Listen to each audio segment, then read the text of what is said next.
গত ৫ আগস্ট সাভারের আসলে লাশ পোড়ানোর ঘটনায় ইন্সপেক্টর আরাফাত হোসেনকে গ্রেফতার করা হয়েছে। আজ শুক্রবার ভোরে রাজধানীর আফতাবনগর থেকে তাকে গ্রেফতার করে র্যাব ৩ এর একটি দল। এ বিষয়ে র্যাবের লিগ্যাল ও মিডিয়া উইংয়ের পরিচালক লেফটেন্যান্ট কর্নেল মুনিম ফেরদৌস বলেন, ৫ আগস্ট আশুলিয়া থানার সামনে লাশ পোড়ানোর ঘটনায় ভিডিও দেশ বিদেশে নাড়া দেয়। এতে ব্যাপক সমালোচনা হয়। আইন শৃঙ্খলা বাহিনীর তদন্তে উঠে আসে যে গত ৫ আগস্ট আশুলিয়া থানার সামনে লাশ পোড়ানোর ঘটনায় সম্পৃক্ত ছিলেন ইন্সপেক্টর আরাফাত হোসেন।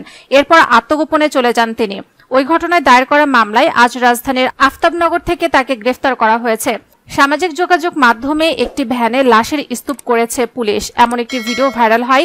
ভিডিওতে থাকা দেয়াল, পোস্টার ও ঘটনাস্থল থেকে নিশ্চিত হওয়া গেছে এটি আশুলিয়া থানার সামনের ভিডিও।